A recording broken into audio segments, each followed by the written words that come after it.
I am your host, Beck Altarr, and I am just a talking head. I'm a nobody on the internet, but here is my opinion. Anyways, feel free to leave your opinion and your thoughts and comments below, or if you're watching during the live stream on twitch.tv/Beck Altarr. I'd like to respond and read those as well.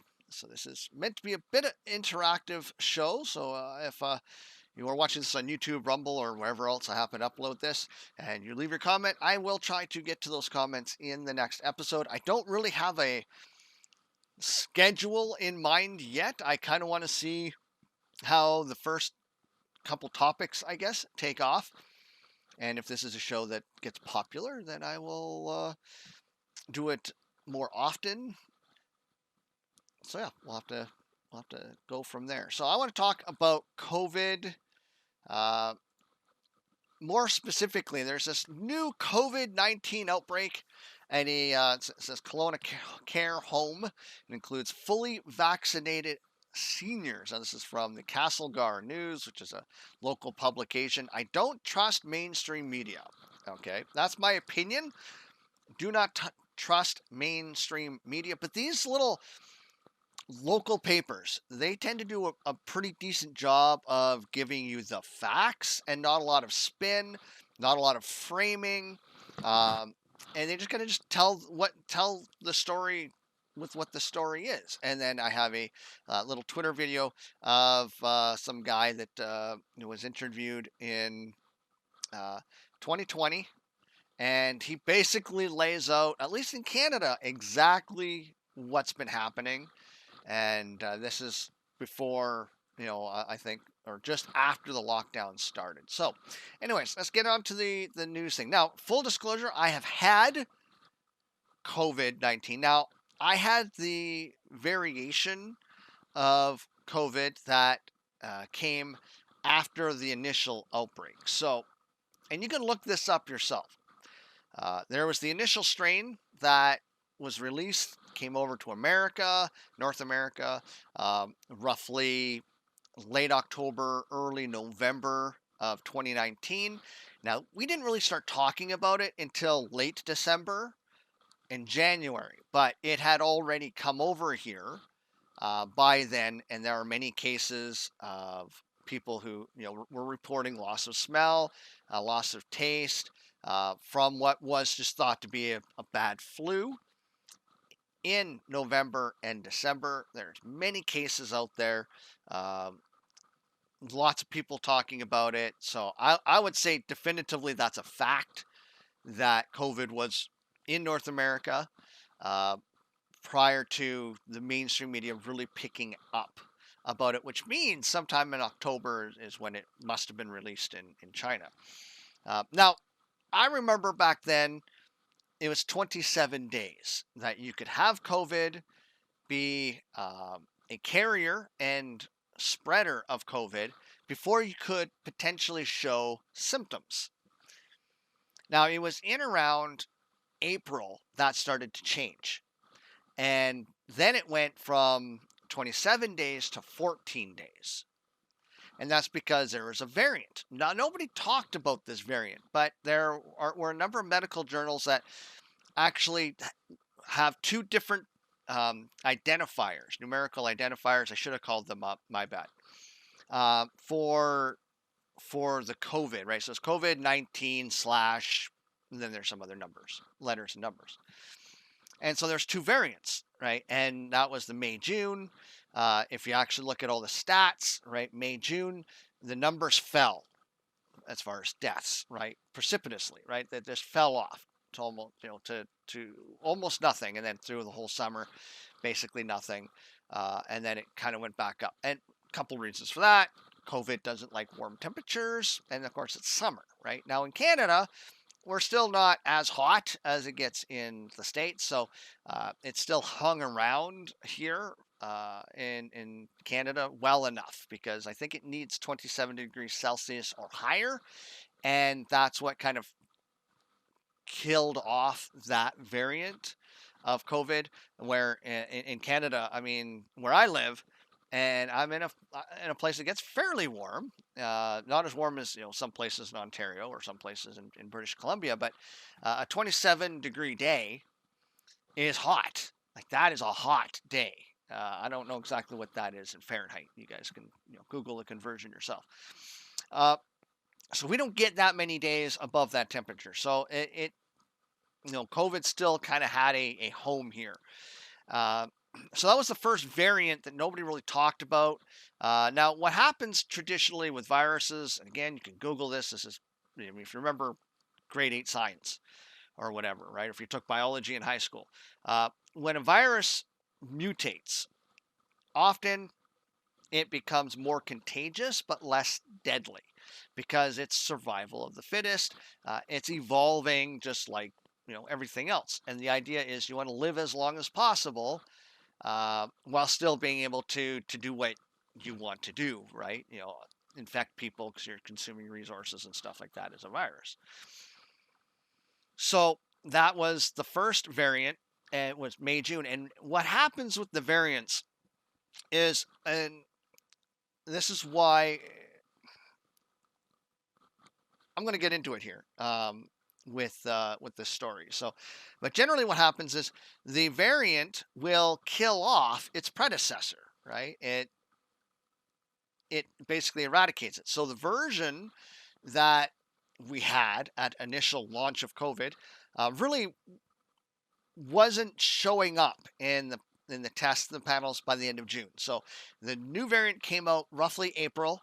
Then over the course of May and June, the new variant killed off the previous version of COVID-19, the actual COVID-19 that we were dealing with that forced us to shut down and lock down in March. It was the most deadliest version of COVID that we have seen thus far.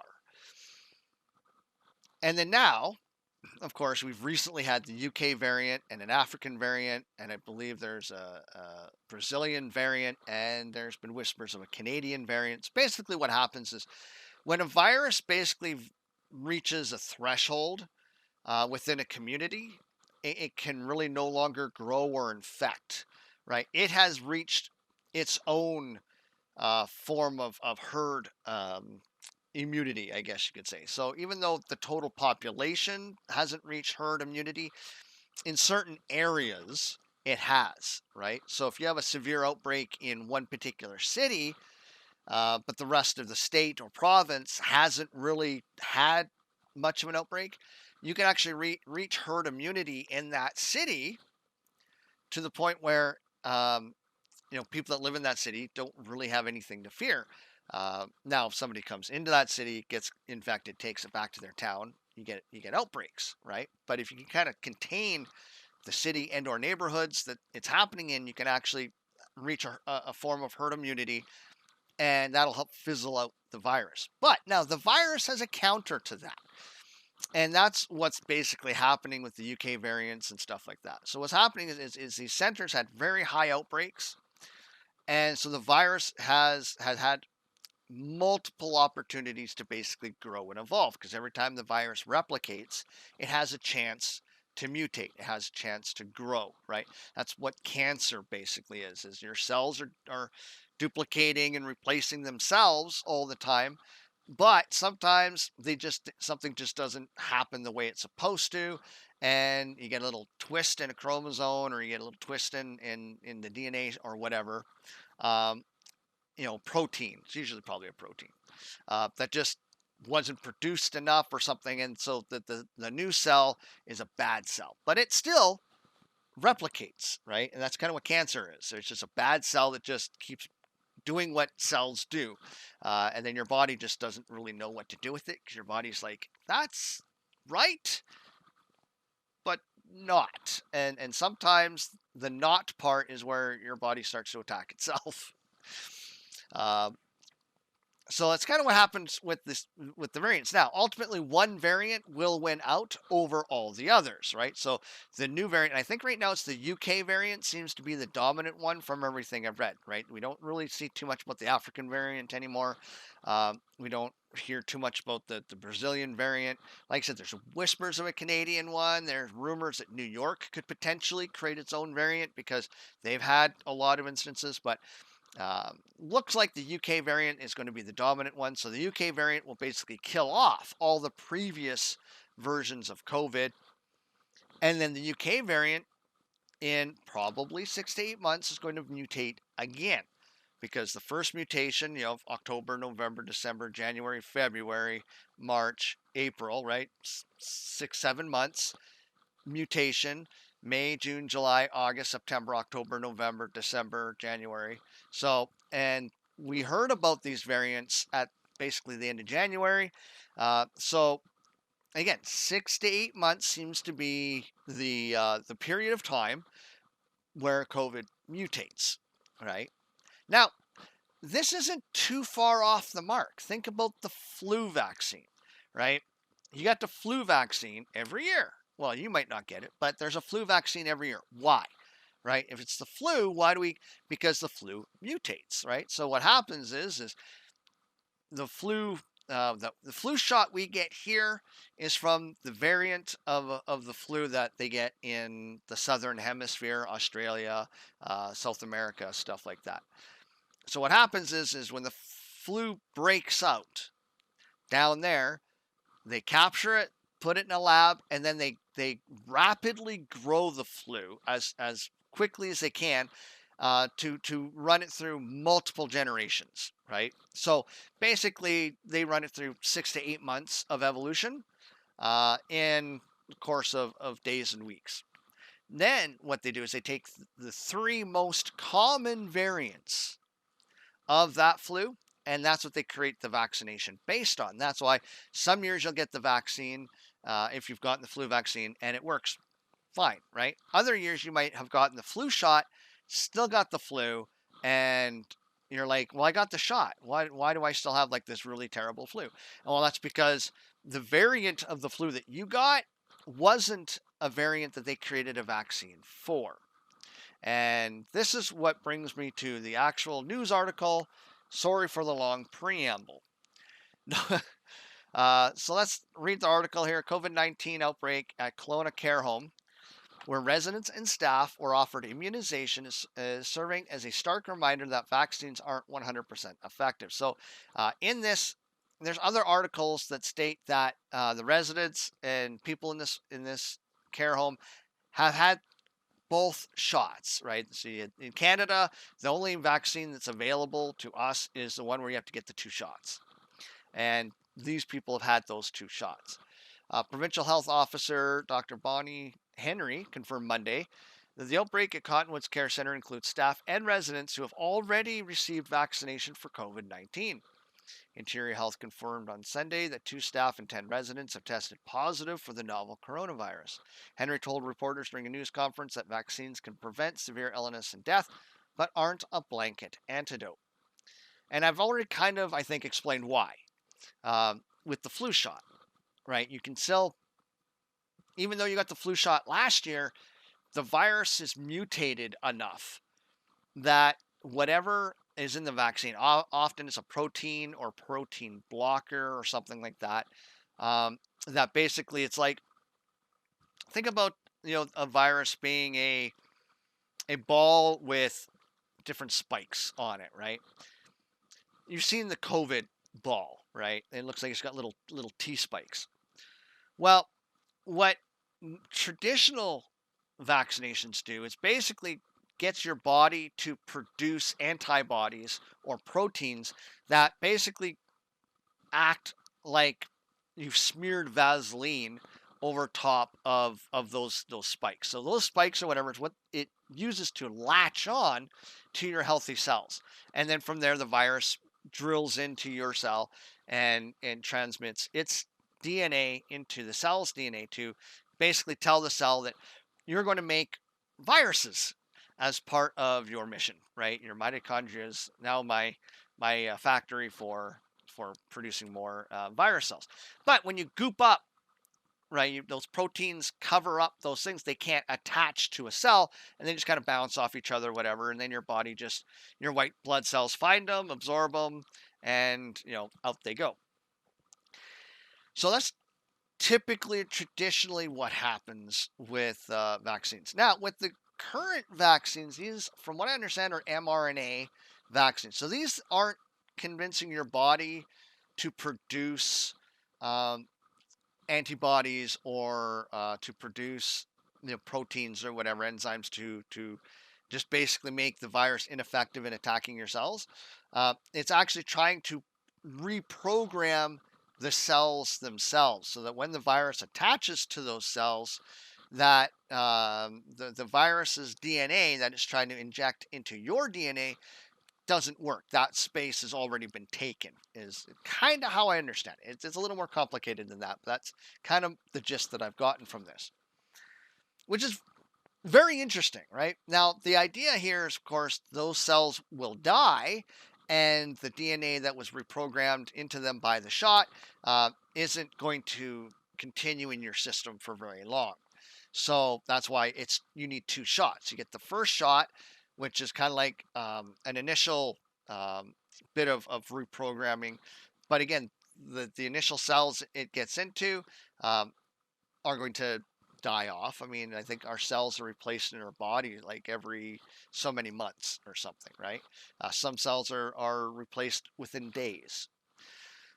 So the second shot isn't so much as a booster as it's just kind of redoing what the first shot did, and it's just hitting more of your cells, right, to try to reprogram them so that if you get the COVID virus, um, it kind of can't do what it wants. But I think this is also very dangerous because you are in effect reprogramming your own DNA with these viruses, right? And we don't know yet what the long-term effects of this can be. This is a form of I think it's eugenics, right? So yeah, we don't know what the end result can be. Anyways, continue with the story quote. You can have transmission even when people are fully vaccinated. The illness seems to be milder and doesn't transmit as much. We won't see rapid explosive outbreaks, end quote. Henry said that British Columbians need to be mindful that high levels of transmission in our communities means ongoing precautions remain an important piece in fighting the infectious respiratory illness. And then they give us information that's honestly useless. It says over the weekend, the province recorded 1,462 new cases and 11 deaths. I've been reading up about these stats, and there's a lot of doctors now that are coming out and saying, these daily case counts are kind of pointless, right? Because if you look at, sure, the case count looks like it's going up, but often the number of tests that have been completed have also gone up, right? So you might have 1,000 people tested one day, and it'll say, um, 70 people tested positive for COVID. And then the next day, 2,000 tests have been completed and 140 people tested positive for COVID. Well, it's the same rate of infection, right? The percentage of infected has not changed, but that number goes up, right? And then, like I said, the province recorded 1,462 new cases. Okay, but how many people did they test? How many tests were completed? And that's the variable they don't tell you. Now, when it comes to deaths, and 11 deaths, okay, now in Canada, something like 80% of all deaths have been in long-term care facilities. Well, what's a long-term care facility? It's where people go to die anyways, right? Like you're too sick to live on your own, and you're too sick that your family can't look after you because they do not have the resources to look after you, right? If you're in a long-term care facility, you are dealing with at least one or more conditions, right? Whether it be renal failure, heart, dementia, um, Alzheimer's. It could be respiratory conditions. It could be you just got like severe arthritis, but you're already dealing with something that's killing you. Already, you're going to die anyways. Now, and I'm not meaning to have that sound as cold as it does. It's just the fact. These 11 people were probably going to die regardless of COVID, whether it was this year or next year. Their expiry date might as well be written on their toe tag, right? Like they're already in the last years of their life. And hopefully they lived a very wonderful life. But they are in a facility that's designed to try and look after them as best as possible. This isn't the kind of places that like they show you in the commercials where you have this nice little garden out back, and you're all loading the bus to go to the mall or go play bingo. A lot of these facilities, most of these facilities, are where people are already bedridden, wheelchair ridden, very limited mobility. Like their quality of life isn't what you might think or expect it to be. And I spent some time working as a very young man in one of these types of facilities, so I am speaking from experience. And then as an entertainer, I'm invited into these facilities to entertain when there's not COVID, right? I we'll set up and we'll play some games. We'll do some dances, some name that tune. Fun things, right? And some of these people are literally rolled in with all sorts of things connected to them. So there are some people that they look relatively normal, right? But what I don't see is they have early onset Alzheimer's or dementia, or not early onset, but they're to the point now where they can't leave the facility because they'd get lost, right? They would forget where they are and stuff like that. So again, some of these numbers are sometimes misleading. So I want to go to this video and then we'll continue on and kind of wrap up this little segment with, I guess, what is my opinion. A lot of what I've said already is stuff that's based on things that I've read from other people, scientific journals, some of it news. So there are other people's opinions that I'm bringing in to form my own opinion and try to put some critical thinking and critical thought behind things, trying to you know really make sure that, at least to me, the dots are connecting.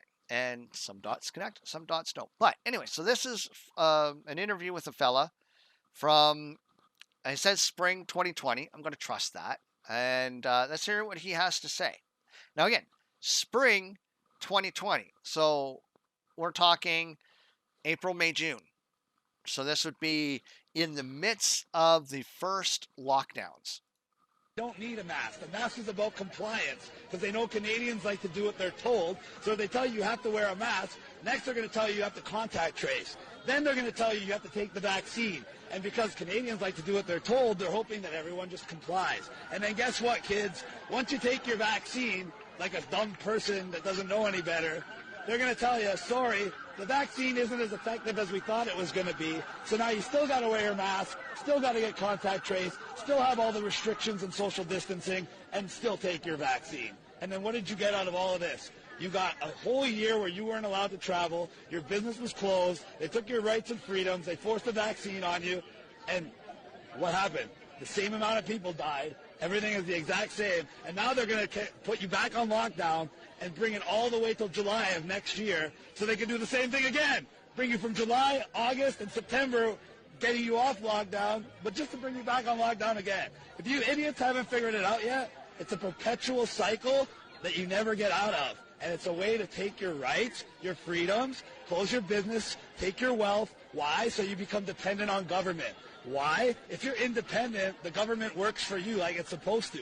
If you depend on the government to give you a paycheck to feed your family every month because they closed your business on you, now the government doesn't work for you. The government rules you. So instead of a middle class, we have the government, upper class, and the lower class dependents that rely on the government to survive. In other words, we have a slave class. And that's what they're trying to do. It's that simple. All right, thanks a lot, Chris.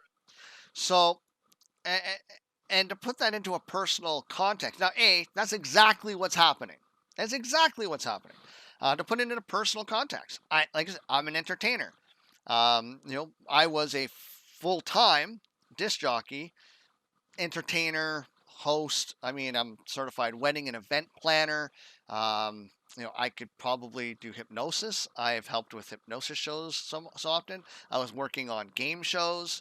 I do corporate team building stuff. I've done public speaking. So my business was eradicated. I can still call myself my business name. I actually had three businesses. I've now since put them into one umbrella, just because having multiple, you're paying, multiple. When it comes to the paperwork, the bookkeeping, right? You have to have different separate books for everything. So at least now they're all under one roof. So I'm saving a little bit of money that way. Most of my gear is in my basement. There's stuff in storage units that I can't fit in the basement. Can't even fit them in the car. So I've been paying rent on that stuff for over a year. It hasn't seen the light of day. I can't sell anything off because everybody else is in the same position as I am as far as my competition goes. And I'm pretty friendly with most of my competition. So I've been put out of work. Now in Canada, we had something called the CERB benefit, CERB, Canadian, I don't know, Emergency Recovery Benefit or something like that. And it was $2,000. I think it was $2,000 every month or something like that, right? It was a decent amount of money. And that went on for so long. And then it just became the CEB or something like that. And that started September and it ends this month, right? You can only do 27 weeks, and that's $900 every 2 weeks. So they basically cut it in half. And that's exactly what this guy talked about, right? Where the government starts paying you money, and I've had to take advantage of some of that because my savings are gone. I have a little bit of savings that I try to keep for like emergencies and stuff, right? It's not much. It's like $1,500, right? If I need to buy I just blew out a tire yesterday, day before yesterday. So now I have to buy a new tire, right? Because there's a sidewall. I know something went in. I can stick my finger in the hole, right? Something went in the sidewall of the tire. So I just did my seasonal swap over. So my summers are on right now. But now I have a tire I have to replace next year. And I think they're like $100 because I get pretty decent tires. Canadian, of course. So I have that, right? So if the vehicle needs, some emergency repairs or something like that, because I know stuff happens. What this guy said is exactly what this article is now talking about, right? There's going to be, that the vaccine's not going to be that effective. And now we have variants, and no, the vaccine isn't going to be as effective against the variant. So yes, we have a whole facility, or most of a facility that where most of everybody has been vaccinated. I think the staff has all been vaccinated completely. They've had the 2 shots, thing. But the variant is, again, it's going to be a little different. Its DNA is going to be different. So you have this rDNA or whatever that they're doing with these vaccines, which it could be absolutely useless against the new variant. And again, in 6 to 8 months, we're going to probably have another variant. Well, where are we in 6 to 8 months, right? So January is when we first heard about UK, whatever. So February, March, April, May, June, July, August, September. What did this guy say? Next July, right? So this meathead, right? He's a big muscle bound guy. I call him meatheads because I will never look like that. Anyways, he's predicting the future, right? He's predicting now in Canada as well. If you do not know, we have some pretty severe restrictions. We have COVID hotels. Rebel News will call them concentration camps or internment camps. But we have COVID hotels. So right now, and they are trying to change this. Right now, if you fly into Canada, regardless of, now before you can even get on a plane to come to Canada, you have to have a COVID test. It has to be negative. So you get your COVID test. It says it's negative. You come into Canada. Now, Canada does not accept results from the 15-minute rapid test. For whatever reason, it's only accepting results from the PCR test. Now, the problem with the PCR test, which was developed in like the mid-'80s, is the guy who developed the PCR test himself has come out and said, yeah, it doesn't work. It doesn't actually detect COVID. It just detects random remnants of DNA in your system. So basically, DNA is just floating about, not doing anything. Um, it could be a virus. It could be absolutely nothing at all, right? And so when I got my positive test, Meadowhawk was with me, and she tested negative. I tested positive. Well, we sleep together in the same bed. We're in the same house. We spend a lot of time together. So there's no way I had it, she didn't, or vice versa, right? So um, she did lose a little sense of smell. I didn't. I got a sense of smell. That was disgusting. But I think it had to do with the test itself. We got the nasal syringe or swab, which is about yay long that they jab up your sinus. And I think they broke some skin up there, and whatever they put on the end of the Q-tip, I don't know. But all I knew is after 3 days of smelling something absolutely disgusting, I finally was able to blow my nose, and this gob of nastiness came out. And after that, my sense of smell cleared up. I didn't actually lose my sense of smell, and I think that's one of the variations, right? These variants of COVID, they're going to have different symptoms. Some symptoms are going to change and stuff like that. I don't hear people talking about a loss of sense of taste or smell anymore with the more current versions of COVID. So I think that's another way of kind of telling what what was a variant, which variant people probably had. Now remember, I said in the beginning, right? We had 27 days that they were claiming you could have COVID and not have any symptoms. Well, and then now we're down to 14, right? So you're 14 days. Want you to quarantine for 14 days. I got symptoms after about 3 days, so I didn't need 14. Now I know some people take a little bit longer. I very rarely get sick, but when I do, it does hit me like a Mack truck.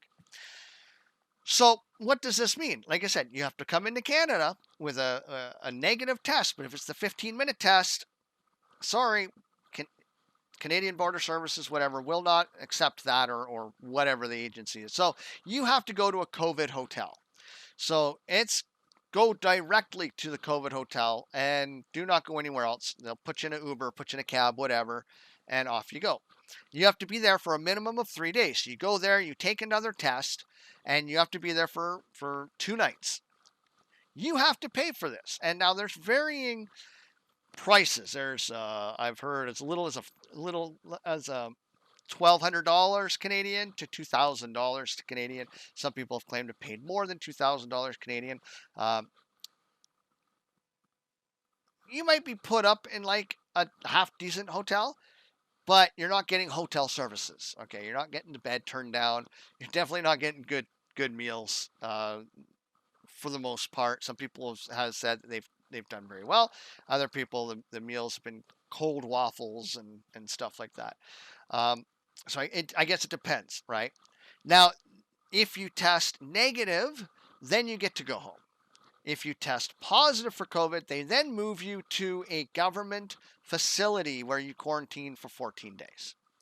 Mandatory. That's the internment camp. That's in Canada. Australia actually, I guess they actually have an island where they put illegal immigrants and stuff like that. So Australia is even worse, I guess, than Canada. Uh, Commonwealth countries, man, like Americans. I know your rights are being eroded away, but trust me, you still have more rights than many people in the rest of the world, especially first world countries. So, what's my opinion on all of this? My opinion is much like this other guy, right? Masks are useless. I contracted COVID from somebody who's wearing a mask, sanitizing, and social distancing. So masks are useless. And even the WHO, if you read their materials, all of the stuff that people are wearing right now don't work. Right? The little blue mask even says on the box will not protect you against COVID. Uh, they're 3-layer masks. If some people are wearing just the bandana thingies, they're like 1 layer, not even. You could pour water right through them. Other people, the homemade masks and stuff like that, they're 2 or 3 layers, maybe 4 layers. World Health Organization, World Health Organization in their own documentation says 12 to 16 layers is basically the minimum where you will start to see any effectiveness of filtering COVID out. COVID's aerosolized. Remember how COVID is all about the droplets? Right? It's all about the droplets when we talk and stuff. Don't sing because the droplets go farther. Uh, you know, I haven't heard the droplet talk in quite some time. The only place I hear people talk about droplets are basically people that are low information people, right? They're not doing any research. They're just, I remember reading this a year ago. They're not up to date. And all of the up to date stuff, you don't actually, they'll mention that the mask will stop the droplets, but COVID's aerosolized. It can live in the air for up to 3 hours or 3 hours on average. That's a long time, right? Somebody could sneeze in an aisle, right? Big cloud of COVID. You come walking through. Great. You got a mask on. Well, you're probably sucking COVID through the mask anyways. But there's these two little things right here, right? Because how does COVID get into your body, right? Soft mucous membranes, right? Your nasal or your throat, your lungs, gets into your eyeballs too, because that's a soft, mucous membrane. Those face shields don't do anything, right? Think about you need a complete seal around your face. Now, look at a guy like me. I got this nice big beard. Do you think I get a seal on with a mask? No. The whole bottom just becomes an exhaust port. How a mask is supposed to work is if it is not moving, right, where your mouth is, if that little peak bit is not moving in and out when you breathe, you do not have a seal, which means you have air coming, unfiltered air coming in from the top, the sides, or the bottom. You cannot get that with facial hair. Maybe a little mustache, but if you have a beard, you can't. It's impossible. So, in my opinion, the masks are useless, and in many cases, I think are actually giving a false sense of security because, oh, I have a mask on. I don't need to social distance, right? Or I have a mask on, but where was that mask prior to being on your face, right? Was it in your pocket? Was it hanging off your rear view mirror? Was it in a little Ziploc baggie? And how many times have you reused that mask? You have to use masks the same way you would use gloves, or if you know anything about cooking, you do not cut fish and raw chicken and raw meat all on the same cutting board, right? You cannot do that. That is like a serious health code violation, right? Cross contamination. So if you use a cutting board for fish, you have to thoroughly clean it, dry it, then you can use the chicken, thoroughly clean it, dry it, then you can cut up your beef, right? You should not, because you could cross contaminate and it's just not good. Masks are the same way, right? You walk into a store, should be a fresh mask, do your shopping. When you leave the store, you dispose of the mask in a proper receptacle. Now, since we are in lockdowns, it's a pandemic, technically your mask should be a biohazard. So you should have to dispose of your mask as a biohazard. But nobody does that. Now that everything's melting, I walk into a parking lot and it's just masks everywhere. Like, come on. Really? Like ew. That's gross.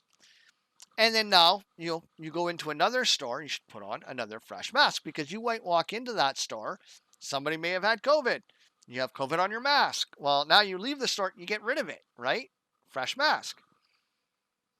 If you put that mask into a baggie, you hang it off the rear view mirror of your car, you stick it in your pocket, all you're doing is you're allowing COVID or other bacteria to breed on that mask.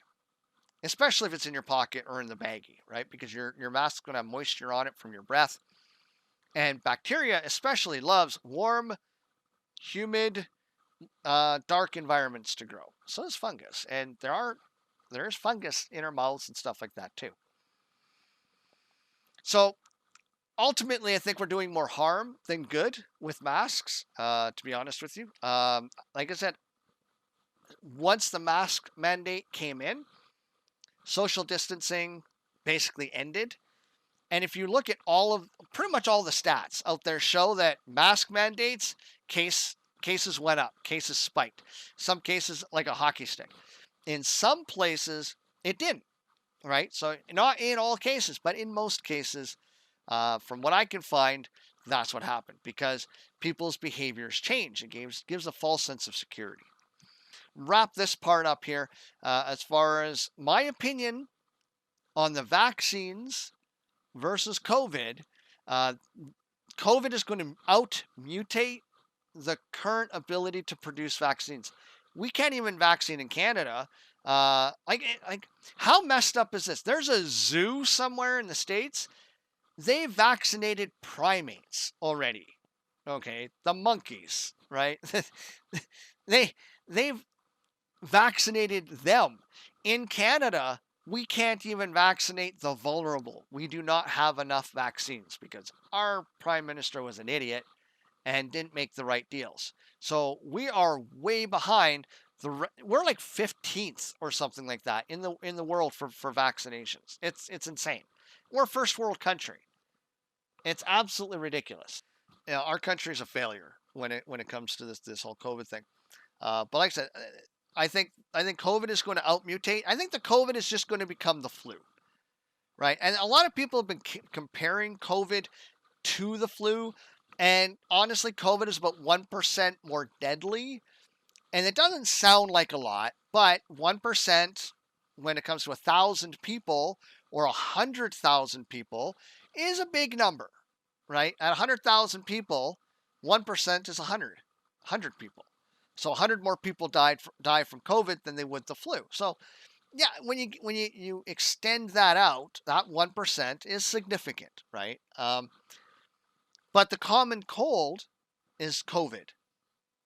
It's so 100,000 years ago or whatever, right?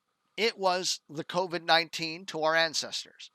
But as we evolved, it also evolved, and now it's the common cold that everybody gets every once in a while, and it's still mutating. That's why you get the common cold more than once in your life. But there's no point in vaccinating against it because it just gives you the sniffles, maybe a cough, and you might get a headache or very very minor symptoms, right? You pop a couple of Tylenol or ibuprofen or Advil or something, and you're good, right? You pop a couple of vitamin C tabs and you're fine. The flu, I don't think the flu is in the COVID family, but it's basically the same thing, right? It's a different family of viruses, but at one time, it probably was the COVID-19. It was very deadly.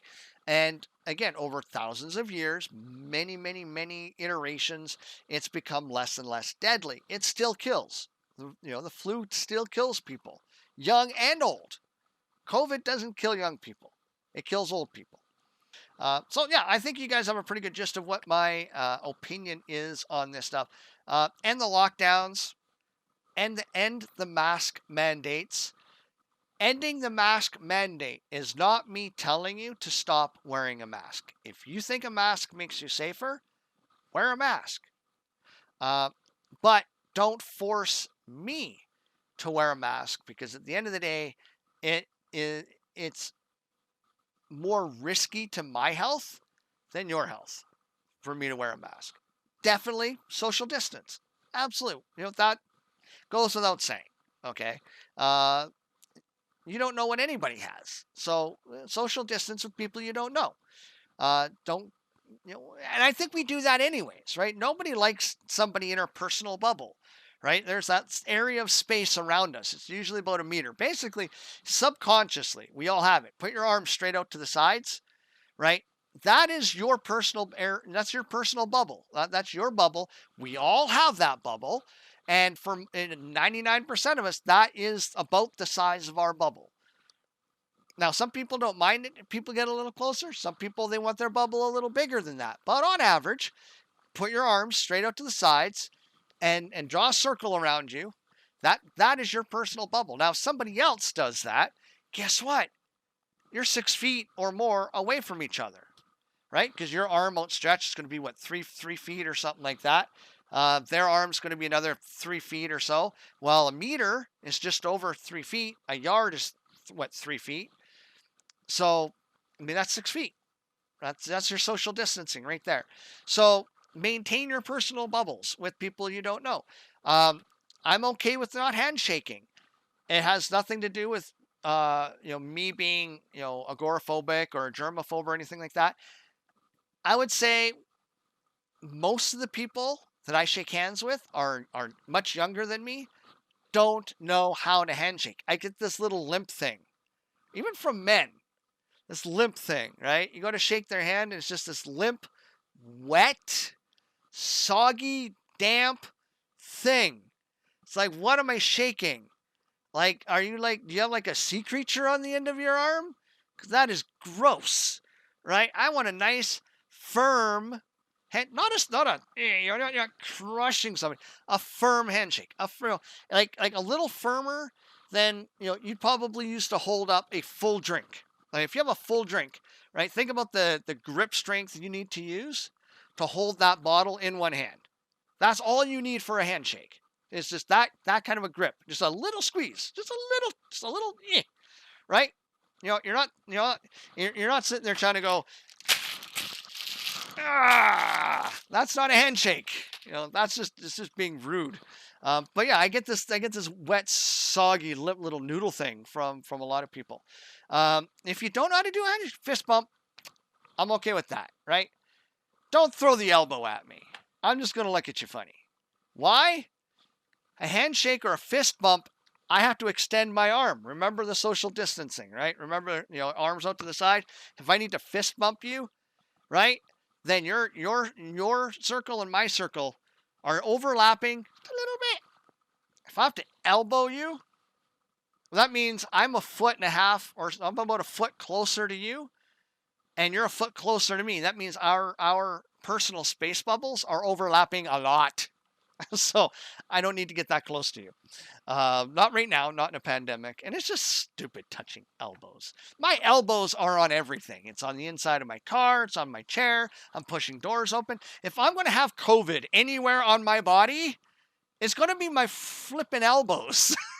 Okay? From all the stuff I'm touching. And now you want to touch elbows?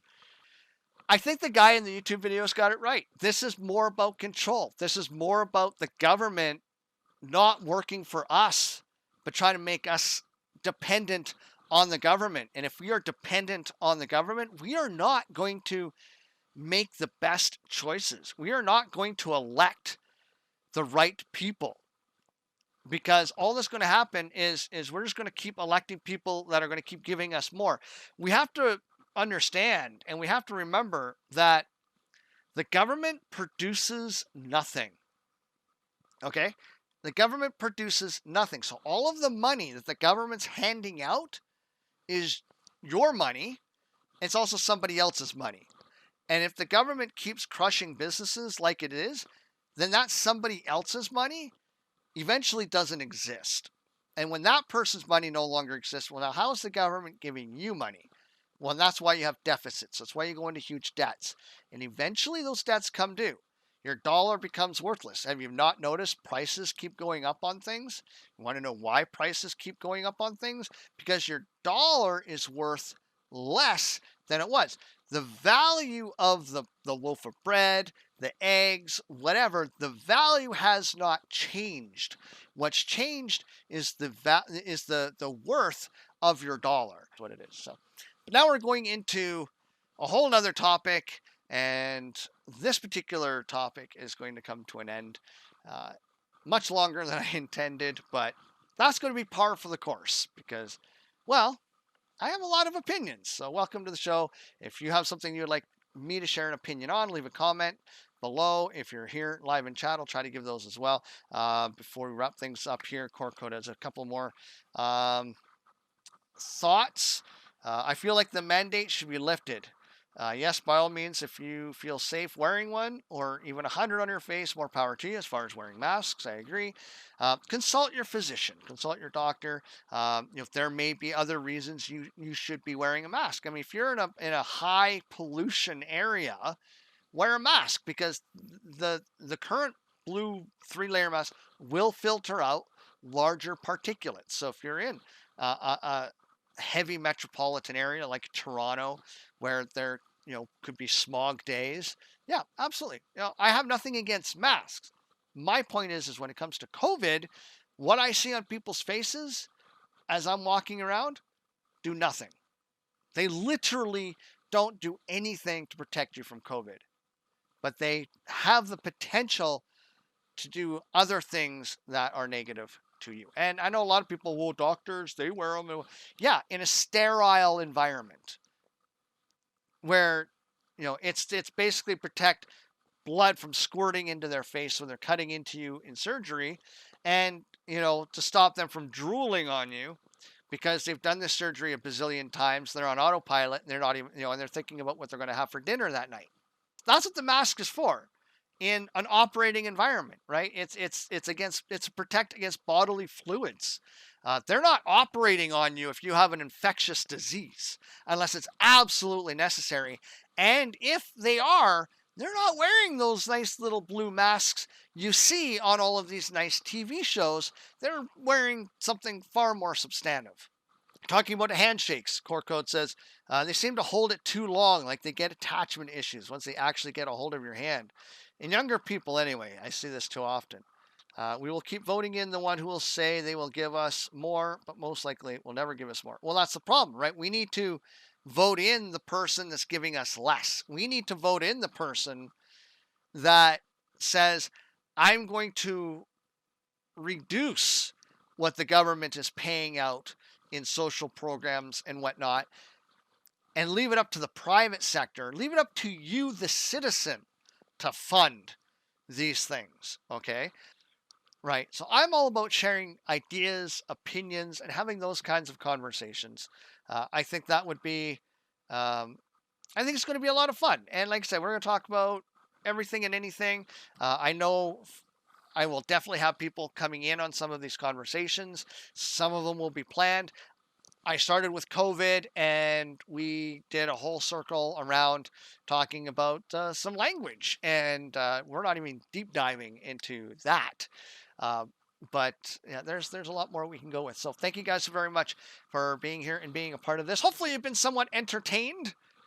And I'm going to go do something else for a couple hours before I have to go to work. So cheers, salute, enjoy the rest of your day.